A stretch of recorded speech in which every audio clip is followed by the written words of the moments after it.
Who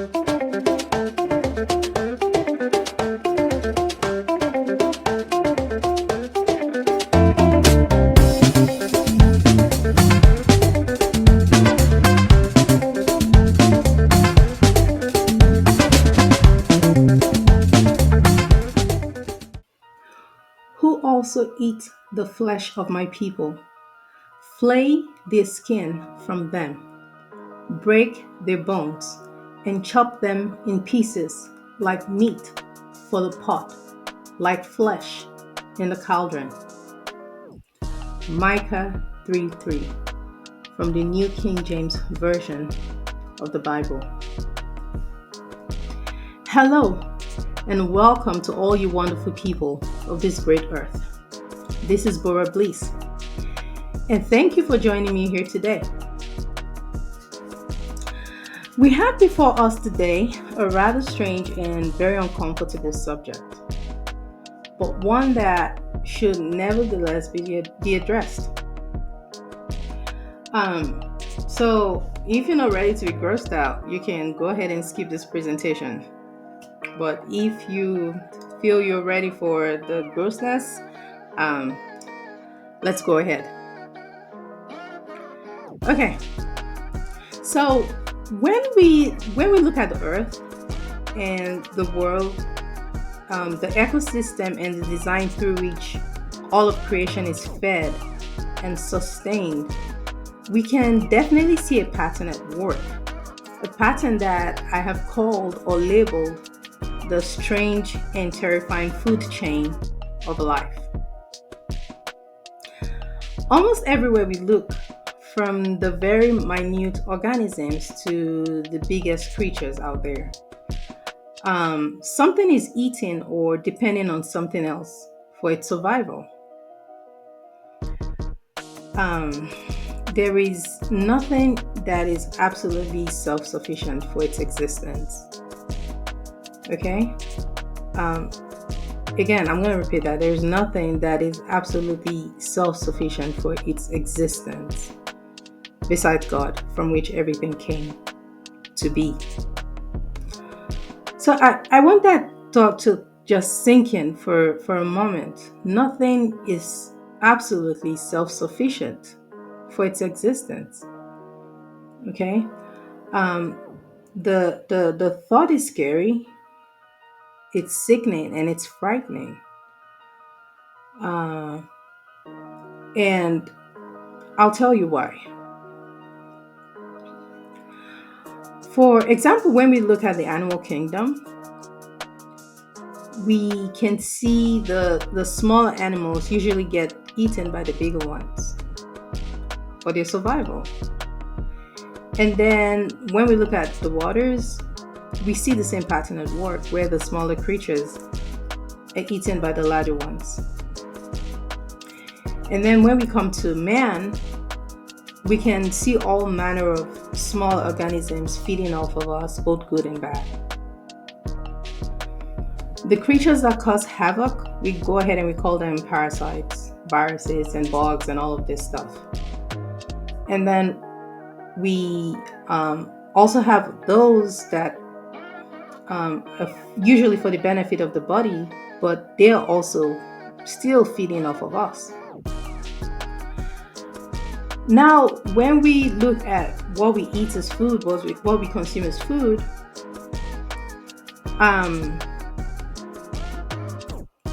we go ahead and we kill animals and we consume them as food. And we also consume plants as food. And then for the vegetarians who go vegan because they don't want to kill animals, and say, okay, I just want to eat only plants. So this is for you. You do realize that plants are not dead in and of themselves, and they have their own kind of life. So even if you, as a vegetarian, you consume only plants, you should know that a lot of creatures and lives are extinguished just to support a human life. From the tiny bugs that depend on that plant for its existence, to the plant itself, it's all life given up for a human life. So when we eat either the plants or animals, in essence, we're ingesting their different energetic properties, and we do this to enrich and support ours. Okay, so now we're gonna come to the scary part that we don't usually think about. Okay, we usually think about, yeah, this is what I'm eating, this is what the lions out there are eating, or the sharks and all of those things. That's what they eat. But we're gonna go deeper and talk about the very uncomfortable one that a lot of us really don't want to consider or think about. And one of such ugly realities is that we have other human beings who feed off of other people, like the cannibals and the vampires and stuff like that. And this particular group of people, without human flesh and blood, they feel very incomplete. Okay, and they would go to great lengths to make sure that they have human flesh to consume and human blood to drink. Okay, it's very uncomfortable, but very uncomfortable discussion. But this, we know this happens. Okay, you can look at different parts of the world. It's not a practice that is generally accepted, but in different parts of the world, you'll find pockets of places where they do practice cannibalism and vampirism, whatever, where it's their custom to actually eat human flesh and drink human blood. And some of them, they say it makes them feel more powerful or whatever it does to them. Like, they feel more alive when they do it. Okay. And I also have I have this strange weird story. So I had a friend of mine. He told me this was something that happened to him many years ago. He met this guy, and he was preaching to this guy. Okay, he was preaching to him, telling him about Jesus and how Jesus loves him and how he should repent and all of this good stuff. He was just telling him, and this guy was looking at him intently. And I mean, I can imagine, like, my friend, who was, I'm sure he was in his head, he was like, wow, like, this guy, maybe he's going to give his life to Jesus today. Like, he's looking at me so intently. Everything I'm saying is just hitting him and all. And then this guy just says he just said the weirdest thing ever. And he looked at him and he said, I cannot even imagine how sweet and how delicious you will be when I eat you. Oh my God. Can you imagine you're having a conversation with someone or you're preaching to them, whatever, and then this person tells you that they're going to eat you up, or that you're going to be delicious when they eat you up? Like, how would you feel? And this friend of mine, he just starts binding and casting the demon or whatever it is that that he feels was coming out of this guy's mouth, like the demon, whatever it is that was speaking through him, that he felt was speaking through him. But this was real, like, it happened.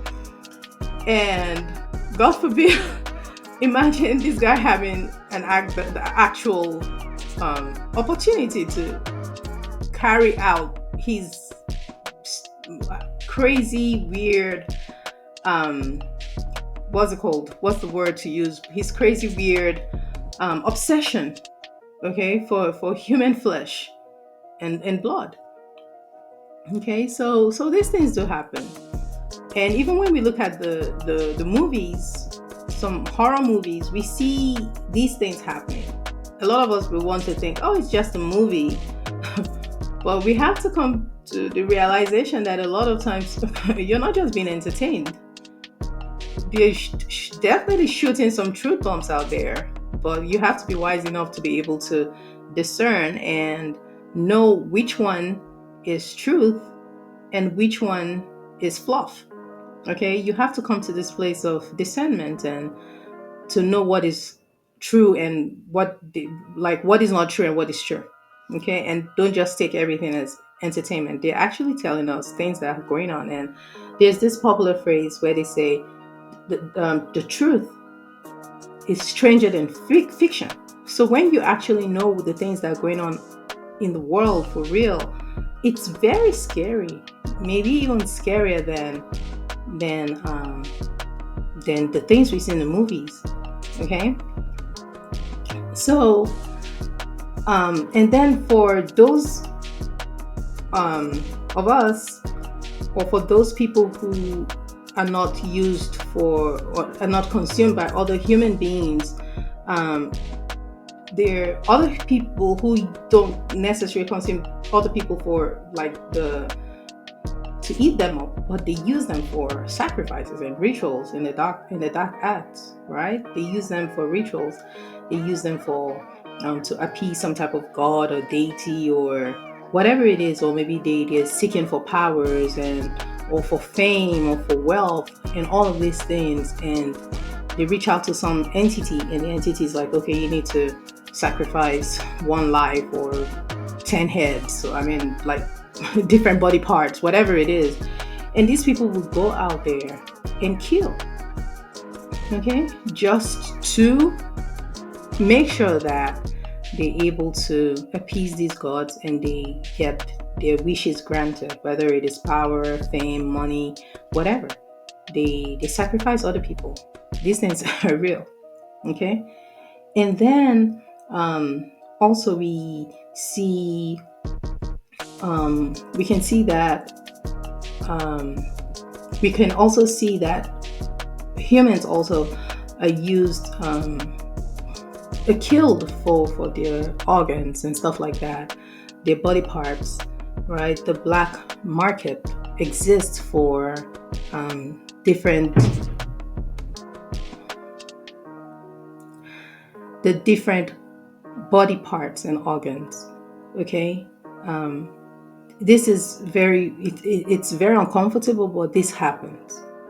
Okay, so not everybody is looking at your life as all special and should be protected. There's some people out there just looking for a way to strangle the life out of you, so they can make money off of you, make money off of your body.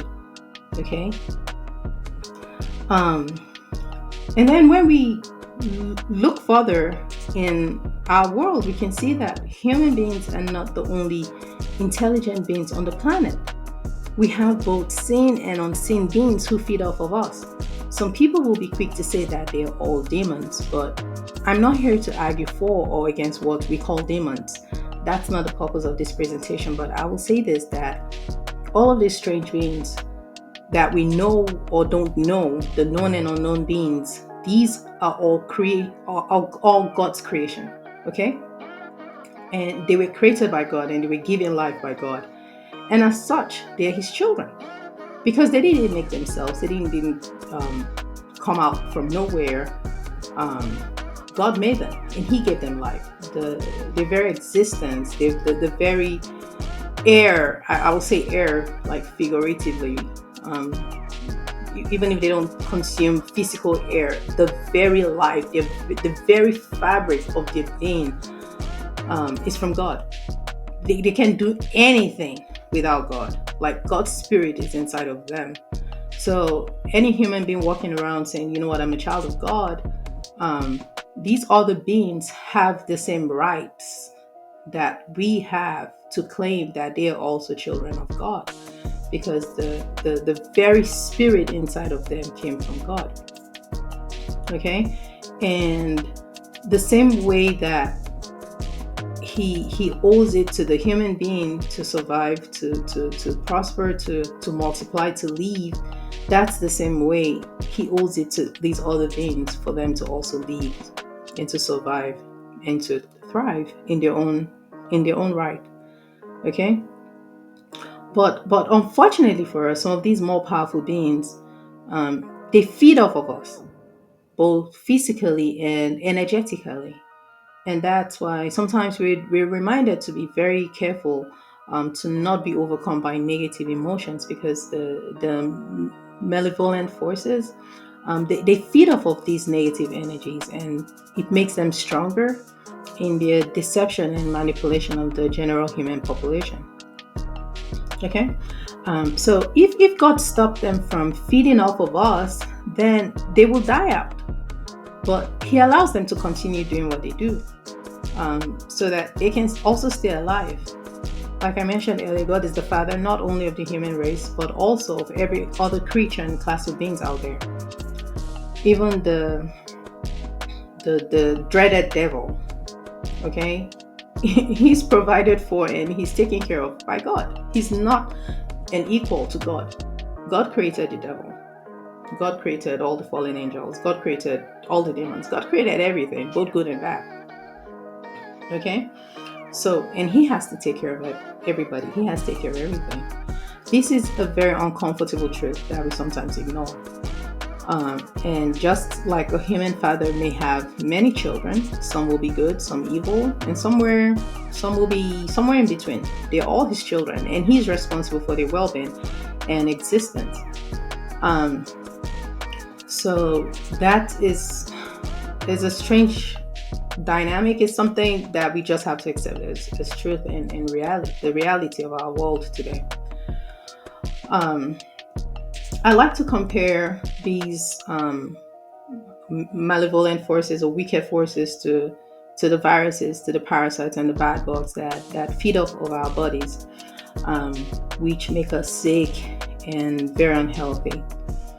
Only that they do it on a much bigger and larger scale, and which may sometimes be very difficult for us to comprehend or consider that they are even doing this or that it's even happening. Um, but now, hopefully, I'm very, I'm saying, okay, hopefully, by God's grace, yeah, we escape. Yeah, that's the word, escape. We escape being eaten by our fellow human beings. God forbid we never get eaten by our fellow human beings. We escape being eaten by our fellow human beings, or being used for rituals and sacrifices by our fellow human beings, or that is other big malevolent wicked forces or beings, whatever, sin or unseen. Hopefully we escape being food for them. Okay, hopefully we, all people listening to this, and our families and friends, we escape being food for all of these creatures and beings, right? But we're gonna die. We all die. Our bodies will die. And when we die, our bodies still get eaten up by by other things. We'll get eaten up by the worms, by the ants, and every other organism or creature out there under the ground, wherever they live, wherever our bodies will find itself. And they work so hard to break apart our bodies, okay? So that it can be fully reintegrated back into the earth. Again, I'm going to say that. So that it can be fully reintegrated back into the earth.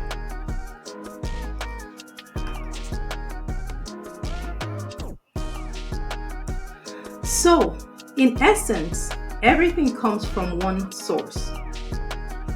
And it takes different forms in the world. Like all the creation, all the um, all the different beings out there. Okay? And then everything supports each other. They all support the existence on the planet by eating and exchanging energies with each other. But then in the very end, they all go back to God, to the source, to the single source from which they all came. Okay? So this is a very odd subject. Very odd. And it's uncomfortable.